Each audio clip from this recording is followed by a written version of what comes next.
இந்த நேரத்திலே தக்குவா என்கின்ற இறை அச்சம் என்ற தலைப்பை நாம் தேர்வு செய்திருக்கின்றோம்.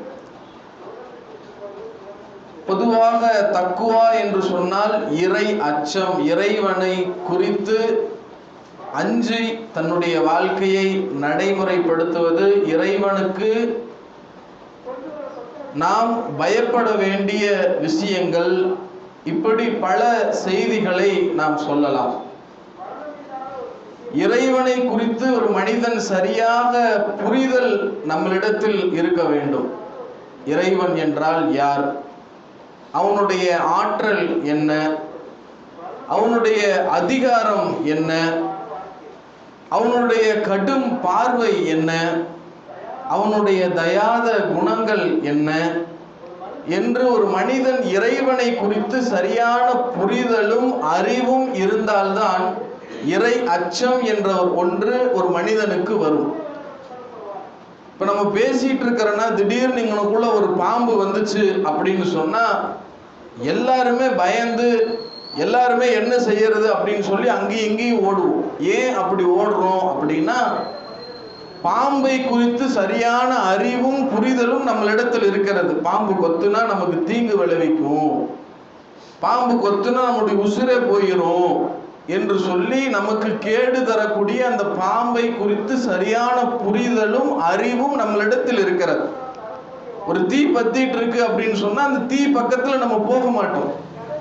தீ தொட்டா நம்மளை சுட்டுரும், தீ நம்மளை கருக்கிரும் என்று சொல்லி தீயை குறித்து சரியான அறிவும் புரிதலும் நம்மளிடத்தில் இருப்பதால் தான் தீயின் பக்கம் நாம் செல்லாமல் இருக்கிறோம். அது மாதிரி பாம்பை குறித்து எப்படி நாம் தெரிந்து வைத்திருக்கிறோமோ, தீயை குறித்து எப்படி நாம் தெரிந்து வைத்திருக்கிறோமோ, அது போன்று இறைவனை குறித்தும், இறைவனுடைய ஆற்றல், அதிகாரம், தயாத குணம், அவனுடைய கடும் பார்வை, அவனுடைய இரக்க குணம் என்று ஒவ்வொன்றையும் நாம் தெரிந்தால்தான் நம்மளிடத்தில் அந்த தக்குவா என்கின்ற இறை அச்சம் நம்மளிடத்தில் வரும். நபிகள் நாயகம் ஸல்லல்லாஹு அலைஹி வஸல்லம் அவரை எடுத்துக்கோங்க. அவர் வாழ்ந்த காலகட்டத்தில் அந்த மக்களுக்கு பல்வேறு வகையான அறிவுரைகளை உபதேசங்களாக, சொற்பொழிவுகளாக நிகழ்த்தி இருக்கின்றார்கள். அவர் ஆற்றிய எல்லா உரைகளிலேயும் மறக்காமல் கண்டிப்பாக சில திருமறை குர்ஆனுடைய வசனங்களை சொல்லிதான் அவர் உரை நிகழ்த்துவாராம். அவர் ஆற்றிய எந்த உரையாக இருந்தாலும் இதை வழக்கமாக வைத்திருப்பார். அவர் ஆற்றிய நோன்பு பெருநாள் தொழுகையாக இருந்தாலும் சரிய, ஹஜ் பெருநாள் தொழுகையாக இருக்கக்கூடிய உரையாக இருந்தாலும் சரிய, கடை வீதிகளில் அங்கு குழும்பி இருக்கக்கூடிய மக்கள் மத்தியில் உரை நிகழ்த்தக்கூடிய உரையாக இருந்தாலும் சரிய, ஒரு மனிதனை அடக்கம் செய்துவிட்டு அங்கு குழும்பி இருக்கக்கூடிய மக்கள் மத்தியில் உரை நிகழ்த்துவதாக இருந்தாலும் சரிய, எந்தெந்த சந்தர்ப்பங்களிலெல்லாம் நபிகள் நாயகம் ஸல்லல்லாஹு அலைஹி வஸல்லம் அவர்கள் எல்லா உபதேசங்களிலேயும் அறிவுரைகளிலேயும் மறக்காமல் திருமறை குர்ஆனில் இருந்து ஒரு 3 வசனங்களை சொல்லிதான் தங்களுடைய உரையை ஆரம்பிப்பாராம். அது என்ன 3 வசனம் என்று கேட்டால், திருமறை குர்ஆனில் யா அய்யுஹன்னாஸ் ஐத்தகு ரப்பக்கும் உள்ளதி ஹலகக்கும் மின் நஃப்ஸின் வாஹிதா என்ற முதல் வசனமும், யா அய்யுஹல்லதீன ஆமனு தக்குல்லாஹ் ஹக்க துகாத்திஹி வலா தமூத்துன்ன இல்லா வ அன்தும் முஸ்லிமூன் என்ற இரண்டாம் வசனமும், யா அய்யுஹல்லதீன ஆமனு தக்குல்லாஹ் வகூலு கௌலன் சதீதா என்ற மூன்றாம் வசனம். எந்த 3 வசனங்களை நபிகள் நாயகம் ஸல்லல்லாஹு அலைஹி வஸல்லம் அவர்கள் எந்த உரை நிகழ்த்துவதாக இருந்தாலும் மறக்காமல் ஏன் சொல்கிறார்? இந்த 3 வசனங்கள் அப்படி என்ன செய்தியை சொல்லுகிறது என்று பார்த்தால், 3 வசனங்களும் ஒரே செய்தியை திரும்ப திரும்ப சொல்லுகிறது. யா அய்யுஹன்னாஸ் இத்தகு ரப்பக்கும் உள்ளதி ஹலகக்கும் மின் நஃப்ஸின் வாஹிதா, மனிதர்களே, உங்களை ஒரே ஆத்மாவிலிருந்து படைத்த உங்கள் இறைவனான அல்லாஹ்வை அஞ்சிக் கொள்ளுங்கள். யா அய்யுஹல்லதீன ஆமனு தக்குல்லாஹ் ஹக்க துகாத்திஹி வலா தமூத்துன்ன இல்லா வ அன்தும் முஸ்லிமூன், நம்பிக்கை கொண்டவர்களே, அல்லாஹ்விற்கு பயந்து கொள்ளுங்கள், நீங்கள் அல்லாஹுவை அஞ்சுகின்ற விதத்தில் அஞ்சிக் கொள்ளுங்கள். வலா தமூத்துன்ன இல்லா வ அன்தும் முஸ்லிமூன், முஸ்லிம்களாகவே தவிர நீங்கள் மரணித்து விடாதீர்கள். 3ஆம் வசனம், யா அய்யுஹல்லதீன ஆமனு தக்குல்லாஹ் வகூலு கௌலன் சதீதா, இறை விசுவாசிகளே அல்லாஹுவை பயந்து கொள்ளுங்கள், சொல்லுகின்ற சொற்களை தெளிவாக சொல்லுங்க. அப்ப இந்த 3 வசனங்களையும் எடுத்து பார்த்தால் அல்லாஹுவை அஞ்சிக் கொள்ளுங்கள், அல்லாஹுவை அஞ்சுகின்ற விதத்தில் அஞ்சிக் கொள்ளுங்கள், அல்லாஹுவை பயந்து கொள்ளுங்கள் என்று சொல்லி 3 வசனங்களும் ஒரே செய்தியை தான் திரும்ப திரும்ப நினைவுபடுத்துகிறது. ஏன் நபிகள் நாயகம் ஸல்லல்லாஹு அலைஹி வஸல்லம் அவர்கள் எந்த உரை எந்த செய்தியை சொல்வதாக இருந்தாலும் முதலில் ஏன் இந்த இறை அச்சத்தை நினைவுபடுத்துகிறார் என்று சொன்னால், முதலில் உன்னிடத்தில் இறை அச்சம் இருந்தால்தான் நீ சொல்லுகின்ற செய்தியை உள்வாங்குவ, அல்லாஹ்க்கு பயந்து இதை நீ கேட்ப, அல்லாஹ்க்கு பயந்து உன் வாழ்க்கையில் அதை நடைமுறைப்படுத்துவேங்கிறனால தான் நபிகள் நாயகம் ஸல்லல்லாஹு அலைஹி வஸல்லம் அவர்கள் எல்லா உபதேசங்களையும் இதை சொல்லியிருக்கிறாங்க. இப்போ துவக்கத்தில் இறை அச்சத்தை சொன்ன அல்லாஹ்வின் தூதர் அவர்கள் எந்த செய்தியை சொல்றாங்களோ அந்த செய்திக்குள்ளேயும் இறை அச்சத்தை நினைவுபடுத்துறாங்க.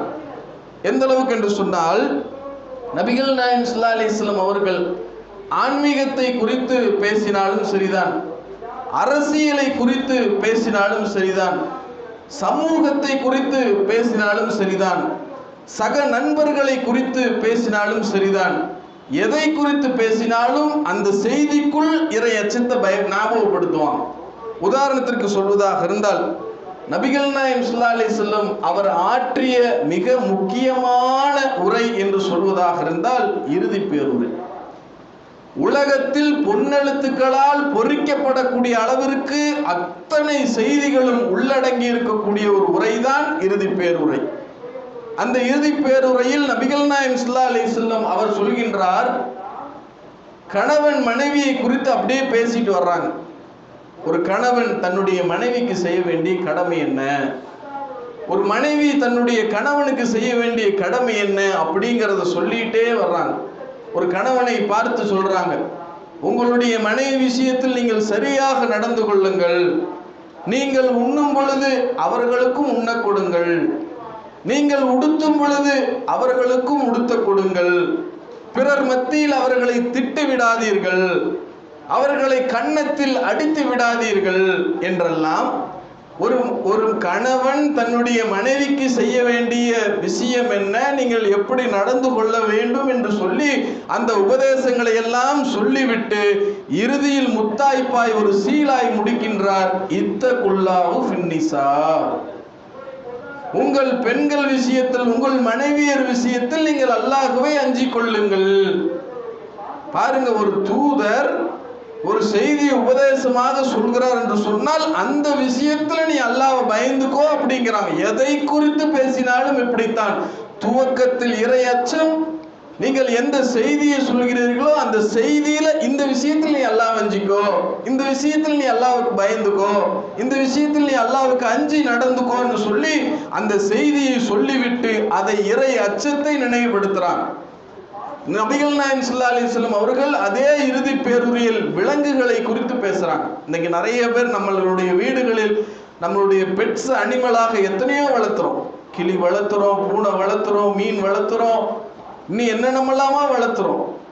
இப்படி நபிகள் நாயகம் ஸல்லல்லாஹு அலைஹி வஸல்லம் அவர்கள் நீங்கள் விலங்கினங்களை வளர்த்துவதாக இருந்தால், நபிகள் நாயகம் ஸல்லல்லாஹு அலைஹி வஸல்லம் சொல்றாங்க, கால்நடைகளை நீங்கள் வளர்த்துவதாக இருந்தால் அப்படி சொல்லிட்டு சொல்றாங்க, அதற்கு சரியாக உணவு கொடுங்கள், அதற்கு சரியான நேரத்திலே தண்ணீர் கொடுங்கள், விலங்கினங்களை நீங்கள் துன்புறுத்தாதீர்கள், அதன் மேல் அதிகமான சுமைகளை ஏற்றி விடாதீர்கள் என்றெல்லாம் சொல்லிவிட்டு இறுதியில் முத்தாய்ப்பாய் சீலாய் என்ன சொல்கிறார் என்று சொன்னால், இத்தகுல்லாஹு வல் பஆயின், விலங்கினங்களின் விஷயத்தில் நீங்கள் அல்லாஹ்வை அஞ்சிக்கோங்க. எதை குறித்து பேசினாலும் நபிகள் நாயகம் ஸல்லல்லாஹு அலைஹி வஸல்லம் அவர்கள் மறக்காமல் கண்டிப்பாக ஆரம்பத்தில் இறையச்சம், அந்த செய்தியை சொல்லிட்டு அதுலயும் இறையச்சத்தை நினைவுபடுத்துறாங்கன்னு சொன்னா, இறை அச்சம் என்பது ஒரு மனிதனுடைய வாழ்க்கையில் எப்பொழுதும் இருக்க வேண்டும். அல்லாஹ் நம்மளை பார்த்துட்டு இருக்கான், அல்லாஹ் நம்மளை கண்காணிச்சிட்டு இருக்கான், இறைவன் நம்மளுடைய பிடரிக்கு அருகாமையில் இருக்கிறாங்கிற அச்சமும் பயமும் கலக்கமும் ஒவ்வொரு முஸ்லீம்களிடத்தில் இருக்க வேண்டும். நபிகள் நாயகம் ஸல்லல்லாஹு அலைஹி வஸல்லம் அவருடைய நேரடி பட்டறையில் வாழ்ந்த சஹாபாக்கள் எல்லாம் அல்லாஹ்வை அஞ்சி தங்களுடைய தவறை ஒப்புக்கொண்டார்கள். அல்லாஹ்வை அஞ்சி தங்களுடைய வாழ்க்கையிலே நாளை மறுமையிலே அல்லாஹ்வை சந்திக்கும் பொழுது ஒரு தூய்மையானவனாக நான் இருக்க வேண்டும் என்று சொல்லி வாழ்ந்து சென்றார்கள். நபிகள் நாயகம் ஸல்லல்லாஹு அலைஹி வஸல்லம் அவருடைய நேரடி பட்டறையில் வாழ்ந்த சஹாபாக்கள் குர்ஆனை அப்படியே தங்களுடைய வாழ்க்கையில் நடைமுறைப்படுத்தினார்கள். எல்லாத்துக்கும் தெரிந்த ஹதீஸ் தான், பிரபலமான ஒரு ஹதீஸ் தான், எல்லாத்திற்கும் இந்த செய்திகள் திரும்ப திரும்ப கேட்டதுதான். இருந்தாலும் கூட இறை அச்சத்தை அவர்கள் எப்படி நினைவு கூர்ந்தார்கள் என்பதை செய்தியாக சொல்ல வேண்டும் என்று சொல்லி மீண்டும் ஒரு முறை உங்களுக்கு நினைவுபடுத்துகிறேன். நபிகள் நாயகம் ஸல்லல்லாஹு அலைஹி வஸல்லம் அவரிடத்திலே ஒரு சஹாபி வருகிறார். அவர் பேர் மாயிஸ் இப்னு மாலிக் ரலியல்லாஹு அன்ஹு. நபிகள் நாயகம் ஸல்லல்லாஹு அலைஹி வஸல்லம் அவரிடத்திலே அந்த சஹாபி வருகிறார். எப்படி வருகிறார் என்று சொன்னால், தன்னுடைய மேலாடை இல்லாமல் தலைமுடி களைந்து அப்படியே பதறி போய் ஓடி வருகிறார். ஓடி வந்து நபிகள் நாயகம் ஸல்லல்லாஹு அலைஹி வஸல்லம் அவரிடத்திலே சொல்கின்றார், யா ரசூலுல்லாஹ், யா ரசூலுல்லாஹ், நான் விபச்சாரம் செய்து விட்டேன், எனக்கு ஹத்தை நிறைவேற்றுங்க. அல்லாஹ்வின் தூதர் நபிகள் நாயகம் ஸல்லல்லாஹு அலைஹி வஸல்லம் அவரிடத்திலே வந்து ஒரு தோழர் சொல்கிறார், நான் விபச்சாரம் செய்து விட்டேன், எனக்கு ஹத்தை நிறைவேற்றுங்க. யாரும் அவங்கள பிடிக்கல, யாரும் அவர்கள் விபச்சாரம் செய்ததை பார்க்கவில்லை. அவர்களாகவே நாளை மறுமையிலே அல்லாஹ்வை நான் தூய்மையானவனாக சந்திக்க வேண்டும் என்ற அடிப்படையிலே அல்லாஹ்விற்கு பயந்து அவர்களாகவே ஓடி வந்து அல்லாஹ்வின் தூதரிடத்திலே சொல்கின்றார், நான் விபச்சாரம் செய்து விட்டேன். நபிகள் நாயகம் ஸல்லல்லாஹு அலைஹி வஸல்லம் அவருடைய மனம் பாருங்க. அவர் சொல்லக்கூடிய நேரத்திலே தலையை இப்படி திருப்பிடுறாங்க. அவர் திரும்பி இந்த சைடு வந்து, அல்லாஹ்வின் தூதரே, நான் விபச்சாரம் செஞ்சுட்டேன். அவர் ரசூல் ஸல்லல்லாஹு அலைஹி வஸல்லம் மறுபடியும் தலையை இந்த சைடு திருப்பிடுறாங்க. அவர் மீண்டும் திரும்பி இந்த சைடு வந்து, அல்லாஹ்வின் தூதரே, நான் விபச்சாரம் செய்து விட்டேன். மீண்டும் ரசூல் ஸல்லல்லாஹு அலைஹி வஸல்லம் அவர்கள் தலையை திருப்பி விடுகிறார்கள். நான்காவது முறையாக அவர் வந்து, அல்லாஹ்வின் தூதரே, நான் விபச்சாரம் செய்து விட்டேன் என்று அர்பஹா மர்ரா 4 முறை அவர் தலையை திருப்பிய பொழுதும் அவர் மாயிஸ் ரலியல்லாஹு அன்ஹு அவர்கள் திரும்ப திரும்ப வந்து சொல்கிறார். ஒவ்வொரு தடவையும் நபிகள் நாயகம் ஸல்லல்லாஹு அலைஹி வஸல்லம் அவர்கள் தலையை திருப்பும் பொழுது சொல்கின்றார், மாயிஸ், நீங்க முத்தம் கொடுத்திருப்பீங்க, போயிருங்க. மாயிஸ், நீங்க கட்டி பிடிச்சிருப்பீங்க, போயிருங்க. மாயிஸ், உங்களுக்கு என்ன மஜ்லும், உங்களுக்கு என்ன பைத்தியமா, இங்கிருந்து போயிருங்க. மாயிஸ், நீங்க மதுபானம் அருந்தி இருப்பீங்க, இதை பத்தி பேசாதீங்க, இங்கிருந்து போயிருங்க என்று சொல்லி 4 முறையும் ரசூல் ஸல்லல்லாஹு அலைஹி வஸல்லம் அவர்கள் அந்த செய்தியை கேட்காமல் அல்லாஹ்விடத்திலே தௌபா செய்யுங்க, போங்க, இதை பத்தி பேசாதீங்க என்று நபிகள் நாயகம் ஸல்லல்லாஹு அலைஹி வஸல்லம் அவர்கள் 4 முறையும் சொல்கிறார். அவர் விடவில்லை. திரும்பவும் 4வது முறை முடிந்ததற்கு பிறகு அவர் சொல்கிறார், யா ரசூலுல்லாஹ், எனக்கும் ஒரு பெண்ணுக்கும் ஜிமா நடந்து விட்டது, எனக்கு ஹத்தை நிறைவேற்றுங்க. ரசூல் ஸல்லல்லாஹு அலைஹி வஸல்லம் அவர்கள் அவர் இவ்வளவு உறுதியாக சொன்னதற்கு பிறகு ஒரு நாள் ஃபஜ்ருடைய நேரம் முடிந்ததற்கு பிறகு மக்களை எல்லாம் அழைத்து அவருக்கு தண்டனையை நிறைவேற்றுங்கள் என்று சொல்லி கல்லால் அடிக்கக்கூடிய தண்டனையை அறிவிக்கின்றார்கள். சஹாபாக்கள் எல்லாம் கல்லை தூக்கி அடிக்கிறார்கள். அவர் அடியினுடைய அந்த வேதனை தாங்க முடியாமல் அப்படியே ஓடுகின்றார். ஓடக்கூடிய நேரத்தில் துரத்தி ஒவ்வொரு சஹாபாக்களும் கல்லை தூக்கி அடித்து அடித்து விடுகின்றார்கள். ஒரு கட்டத்தில் மாயிஸ் ரலியல்லாஹு அவர்களுக்கு அந்த வேதனை தாங்க முடியாமல், போதும், என்னை விட்டுருங்க, போதும், என்னை அடிக்காதீங்க என்று சொல்லி அவர் ஒரு பக்கத்திலே கத்துகின்றார். ஒரு சஹாபி வந்து ரசூல் ஸல்லல்லாஹு அலைஹி வஸல்லம் அவரிடத்திலே சொல்கின்றார் இந்த சம்பவத்தை, அல்லாஹ்வின் தூதரே, நாங்கள் அவரை அடிக்கக்கூடிய நேரத்திலே அவர் சொன்னார், போதும் போதும், என்னை விட்டுருங்கன்னு சொன்னார். அப்பொழுது ரசூல் ஸல்லல்லாஹு அலைஹி வஸல்லமுடைய மனம், அவருடைய வாயில் என்ன வந்தது என்று பாருங்கள். அவர் போதும் என்று சொன்னவுடனே அவரை விட்டிருக்க வேண்டிதானே? அந்த சஹாபி சொல்கிறார், இல்லை யா ரசூலுல்லாஹ், நாங்கள் அடித்தோம், அவரை கொன்று விட்டோம். ஒரு மனிதர் தங்களுடைய வாழ்க்கையில் அவர் செய்த தவறை எண்ணி அஞ்சி நாளை மறுமையிலே அல்லாஹ்விடத்திலே அந்த ஜன்னாவை பெற வேண்டும் என்ற ஒரே நோக்கத்திற்காக யாரும் பார்க்கவில்லை, யாரும் பிடிக்கவில்லை.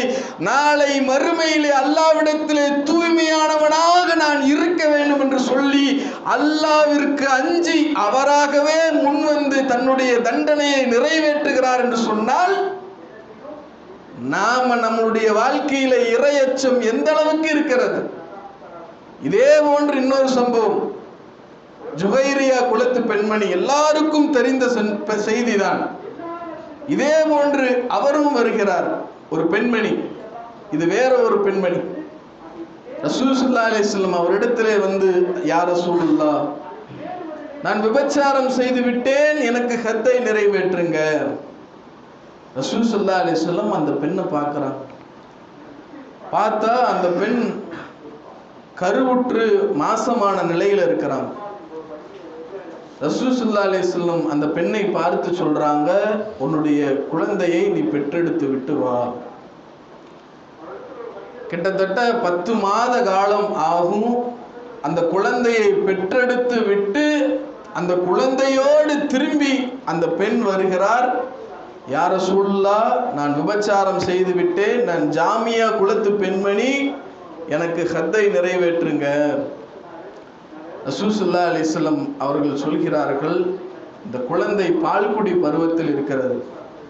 அந்த பால்குடி காலம் முடிந்த அந்த குழந்தை என்றைக்கு தானாக சாப்பிடுமோ அன்றைக்கு பார்த்து கொள்ளலாம் என்று சொல்கிறார். அந்த பெண் மீண்டும் செல்கிறார். கிட்டத்தட்ட பால்குடி காலம் என்று சொன்னால் 2 வருடம்.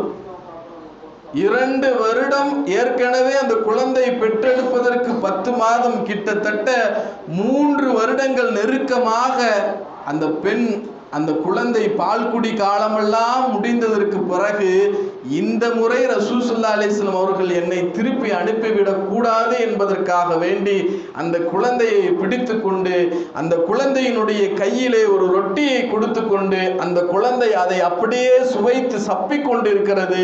இப்படியே ரசூல் ஸல்லல்லாஹு அலைஹி வஸல்லம் அவரிடத்திலே வந்து, யா ரசூலுல்லாஹ், நான் ஜாமியா குலத்து பெண்மணி, இதோ என்னுடைய குழந்தை தானாக சாப்பிடுகிறது, எனக்கு ஹத்தை நிறைவேற்றுங்க.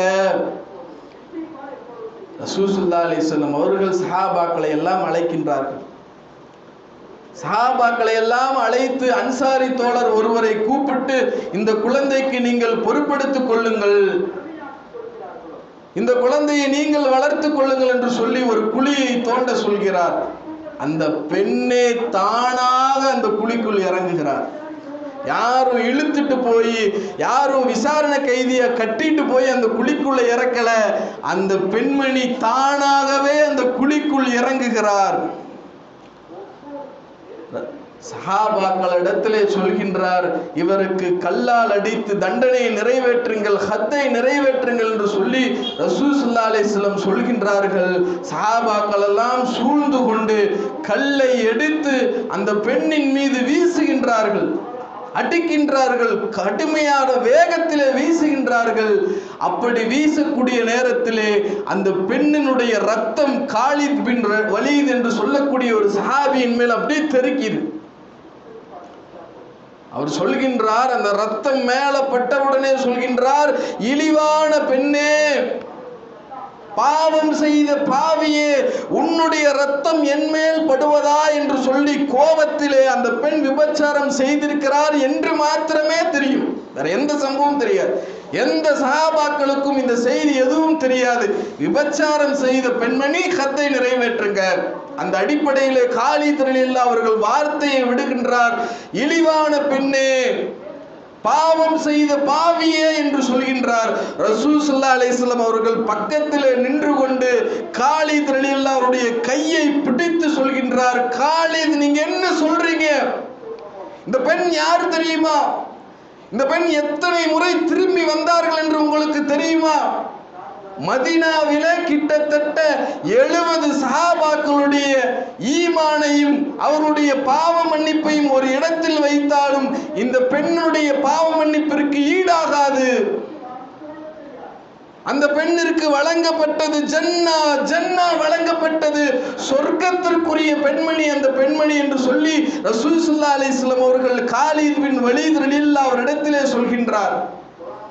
அப்படி என்று சொன்னால் அவர் தன்னுடைய வாழ்க்கையிலே 3 வருட காலமும் கழிந்தும் திரும்ப திரும்ப அந்த தண்டனையை பெற வேண்டும் என்று சொல்லி திரும்ப திரும்ப வருகிறார்கள் என்று சொன்னால், அவருடைய வாழ்க்கையிலே மறுமையும் நாளை மறுமையிலே தாங்கள் செய்த தவறை அஞ்சி அல்லாஹ்விடத்திலே ஒரு தூய்மையானவனாக நாங்கள் இருக்க வேண்டும் என்ற தக்குவா என்கின்ற இறையச்சம் தானே அவருடைய உள்ளத்தில் இருந்தது.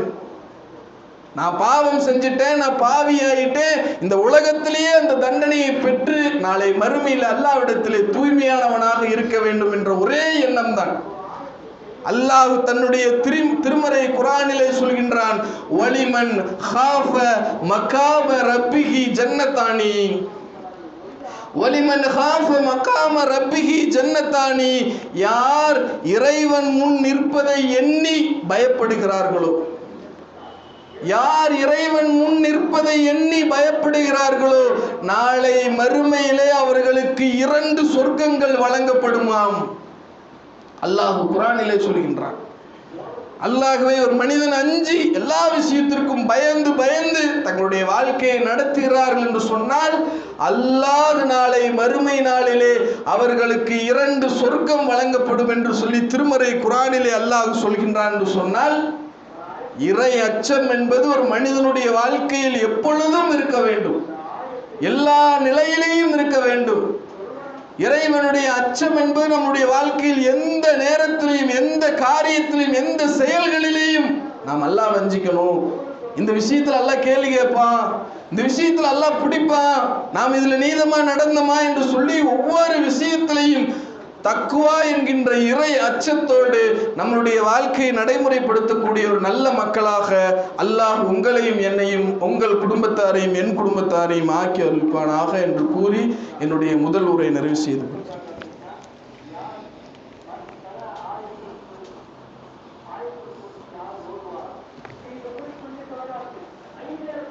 அல்ஹம்துலில்லாஹ், அல்ஹம்துலில்லாஹி ரப்பில் ஆலமீன்.